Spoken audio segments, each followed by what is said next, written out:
Hi, everyone. My name is Tracy, and I need to share something deeply personal about my family. How I learned that sometimes the people closest to us can be the most toxic. I'm a 33-year-old interior designer living in Boston.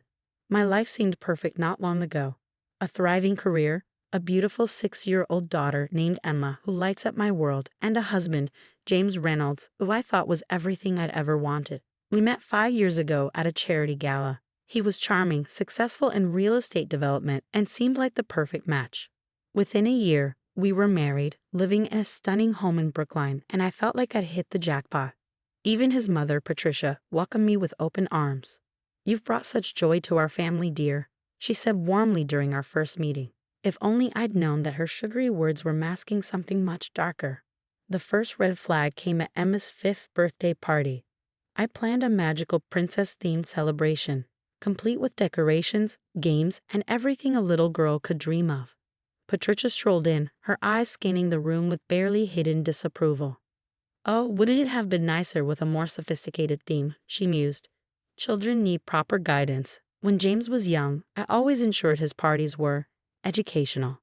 Later, I met Sarah Chen, my sister-in-law, who pulled me aside. "Don't let her get to you," she whispered. "She did the same thing at my daughter's party last month." "Does she always try to control everything?" I asked, half joking. Sarah gave me a knowing look. "You have no idea. Just wait until she starts comparing you to James's ex." Sunday dinners quickly became a battlefield of subtle digs and unwelcome advice. Patricia would serve her famous roast while slipping in her critiques. "Emma seems a bit unfocused at the table, dear," she'd say with a tight smile. "Perhaps you should consider stricter discipline." In my day, James's business partner, Cooper, often looked visibly uncomfortable around Patricia, muttering cryptic remarks like, "Something's not right with that woman." To escape the stress, Emma and I created our own traditions. Saturday became our day: pancake breakfasts, park visits, and craft projects. But the tension never truly stayed away. "Mommy, can we skip Grandma's dinner tomorrow?" Emma would ask. I couldn't blame her. Patricia's remarks became sharper with each visit. "Don't you want to be a good student like your cousin?" she'd say to Emma. Then, turning to me, "Tracy, perhaps you should reconsider your parenting approach." James would sit there silently, scrolling on his phone. Later, he'd shrug it off. "She means well." But I noticed how he changed when he was around her, more critical, more distant. Sarah confided in me again over coffee last week. She tried to convince my husband I was overspending on the kids. She even brought him bank statements. Can you believe it? I started documenting everything: her comments, her interference, her subtle undermining, because something darker was surfacing. Patricia's perfectly polished exterior was cracking, and I was beginning to see the manipulative force beneath. The tipping point came at last month's Easter dinner. Patricia accidentally spilled red wine all over my new design portfolio, the one I needed for an important client meeting the next day. "Oh, you're still doing that little decorating thing," she said dismissively. "I thought you focused more on family by now." She didn't even attempt to help clean up. James barely looked up from his phone. "Mom didn't mean it, Tracy. You're being too sensitive again." But it wasn't just me. At Sarah's son's birthday party, I overheard Patricia gossiping to other mothers. "Poor James. I worry about Tracy's stability. She's been so erratic lately. Did you know she takes medication for her nerves?" "I've never taken anxiety medication in my life." Then came the dinner that changed everything. Emma, excited about her school art project, was chatting away at the table. "Sweetheart, please sit still," I said gently. "She's disrupting dinner." Patricia snapped.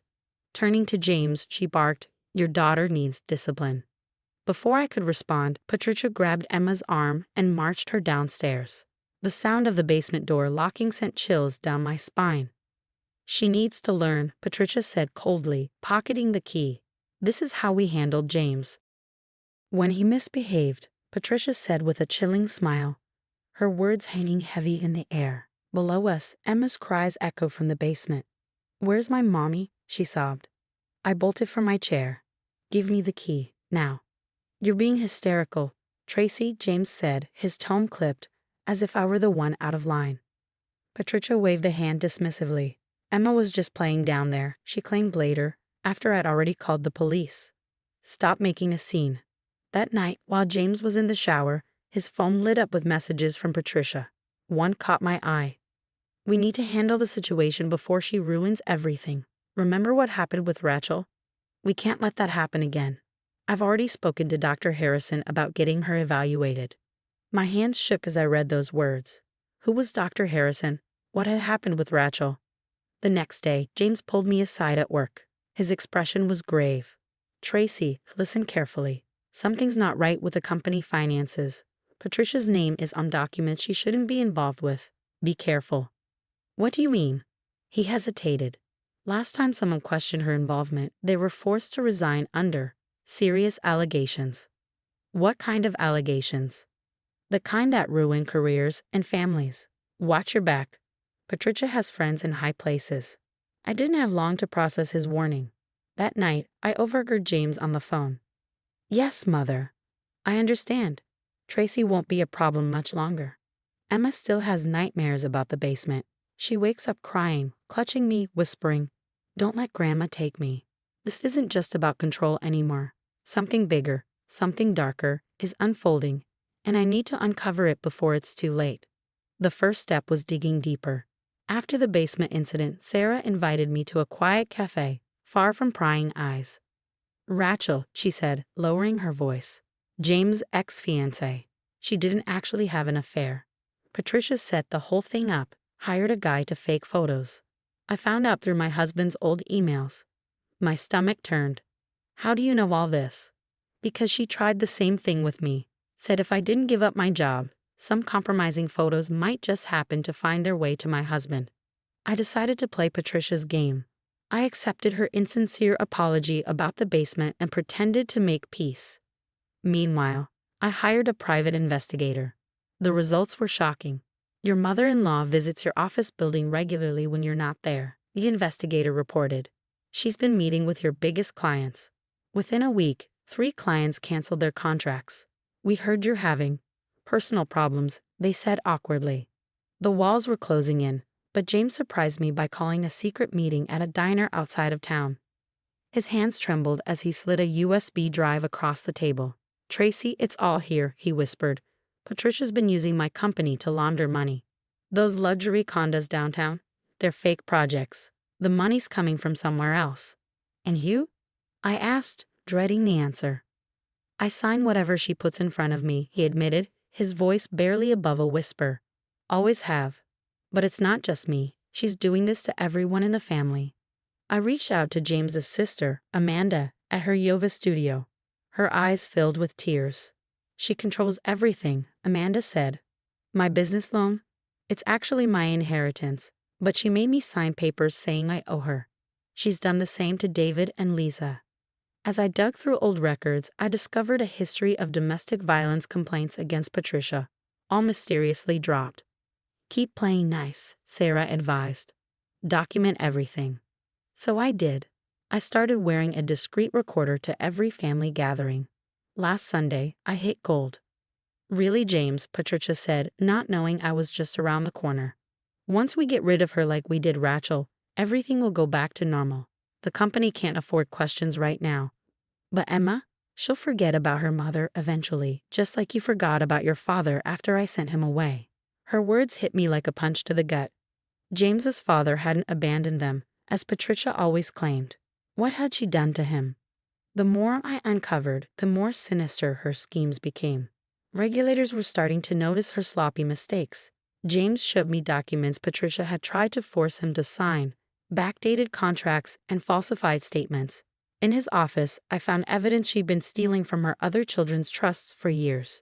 She'd even forged James's signature to gain power of attorney over Emma's college fund.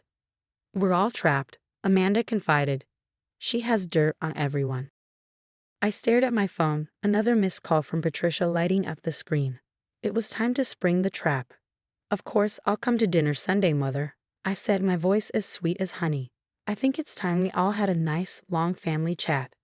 But dinner wasn't where I planned to end this. Patricia's annual charity gala, the crown jewel of her social calendar, would be the perfect stage. Everyone who mattered in Boston society would be there. her country club friends, business associates, and the very people she had spent years manipulating. "So glad you could make it, dear," Patricia said, her signature pearls gleaming under the chandeliers. Her smile was all too confident. "James tells me you've been much more cooperative lately." Little did she know, the entire family was ready to take her down. James, Sarah, Amanda, David, and even Rachel, James' ex-fiancé, were in position. It was showtime. Patricia took the stage, her voice smooth and commanding as she launched into a speech about family values and integrity. That was Amanda's cue.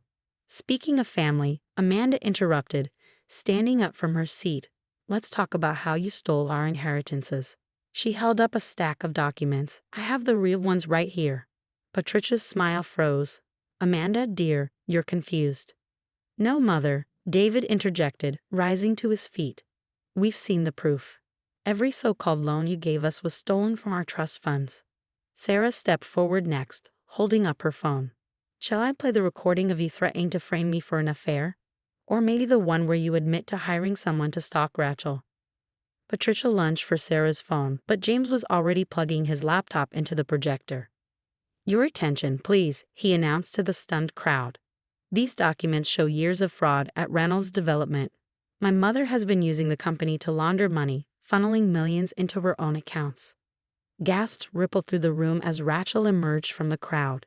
"Is this also ridiculous, Patricia?" she said, her voice steely. "Like how you faked photos of me cheating? Or how about we discuss what really happened to James's father?" Pandemonium broke out. Patricia's carefully curated world crumbled before her eyes. Her country club friends backed away in disgust as police officers entered the room, escorted by SEC agents James had already tipped off. "You ungrateful little..." Patricia hissed at me, venom dripping from every word. "I'll destroy you like you destroyed your husband." Smiling coldly, I reached into my bag and pressed play on my recorder. Her voice echoed through the room. "Once we get rid of her, everything will go back to normal. Emma will forget about her mother, just like James forgot about his father after I sent him away." The truth about James's father finally came to light, and Patricia's empire crumbled under the weight of her crimes. 1 year later, life looks completely different now. My design firm is thriving, expanding into New York, and Emma's nightmares have all but vanished with the help of therapy. She loves her new school, her smile bright and unafraid. Patricia, on the other hand, is facing multiple lawsuits from enraged investors. Her assets are frozen, her once gilded reputation is ruined, and her social circle has abandoned her. Last I heard, she's living in a tiny apartment, utterly alone. James lost everything in our divorce. The SEC investigation revealed he had knowingly participated in Patricia's schemes, signing off on fraudulent deals for years. After serving a brief sentence, he moved to Ohio, working at his cousin's car dealership. Yesterday, I received a tear-streaked letter from Patricia. "I'm sorry for everything. Can we talk?" I didn't read past the first line. I shredded it and tossed it into the trash. "Mommy, can we get ice cream?" Emma asked this morning, her eyes sparkling. "Of course, baby," I said, looking around our peaceful new home. Surrounded by true friends like Sarah and Amanda, I felt a deep sense of peace. We'd done it. We were free. The best revenge wasn't just exposing Patricia's lies or seeing her empire fall. It was this: happiness, success, and a life completely free from toxic people. Patricia, she's just a cautionary tale now, one I tell other women when we talk about trusting our instincts. Sometimes the only way to win is to walk away and let karma do the rest. Would you have exposed Patricia immediately, or would you have played the long game like I did to bring her entire empire crashing down? Let me know in the comments.